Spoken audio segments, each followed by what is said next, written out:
Hey guys! Hello! So today we're getting ready to cut the neck. Okay. This is probably one of the most complicated parts of this. The necks are rather curvy, so there's a lot of interesting cuts and everything has to be in exactly the right place. I just remember when we first started this that we had to account for a lot of different aspects. Well, everything's based off the length of the scale. So in our case we're working with a 23-inch scale, and that refers to how long the strings are allowed to be from where they touch the nut there to where they touch the bridge here. And you can see I put the tape measure down, and you can see that indeed this guitar is at 23 inches. Cool. Okay, let go. Alright, so how do we get the rest of it off of that? Well, we know this point, and we know this point, but we need to figure out where the box goes. Everything that you do changes the sound, and the height of the bridge changes the sound, the distance from the bridge to the tailpiece changes the sound. The position of the bridge on the box changes the sound. The position of the bridge relative to the sound hole changes the sound. So getting to this point took a little bit of experimentation. So what we have here is one of our tailpieces.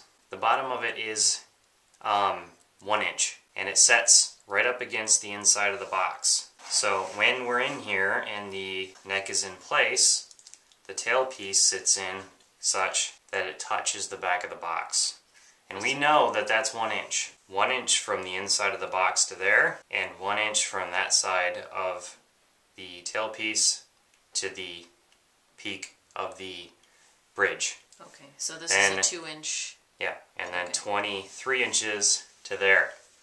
So that gives us this reference point up on the head of the neck. Okay. So I know where my base of my neck is, and now I know where, using my handy dandy template, this point right here is where the bridge will end up. So I need to put that at 25 inches out. You mean where the nut? Yeah, the nut. I'm putting the nut 25 inches off of the base, the bottom of the neck. Okay. So that allows me to place my template to draw in just the head contours. Then I find out where the body is, because every single box is a different length here.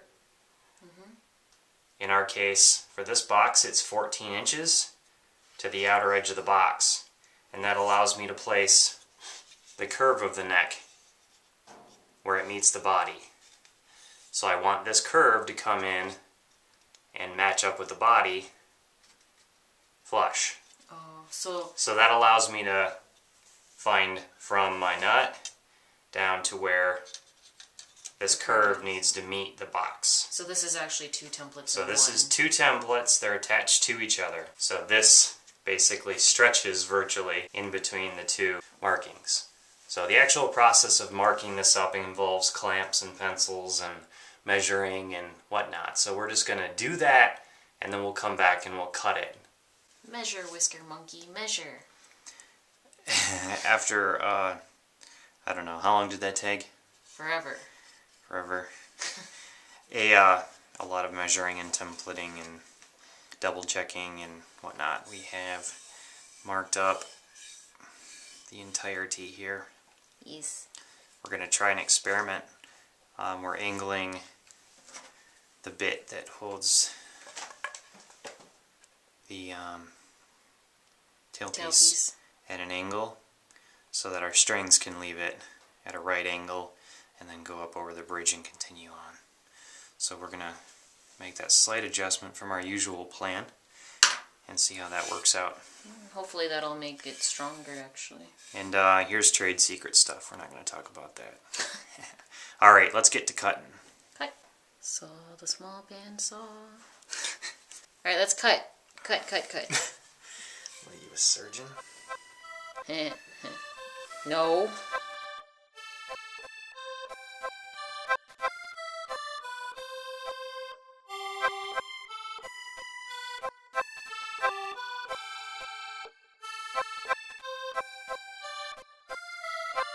So here's our neck.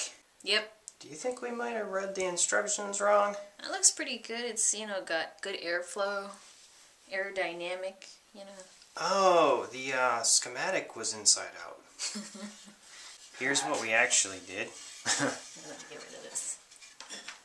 We have our headstock here, nut, the finger, spot there, trade secret stuff, the curve where it meets the body, and this goes inside the box. And this is where the tailpiece will mount. We gotta account for... Well, yeah, we're not going to show them any of that stuff. I mean, can't give away all the tricks. But, yeah, once you do the tricks that enable you to get this box closed through that thing, then you've won the day. Won the day. Still quite a bit of things left to do, obviously.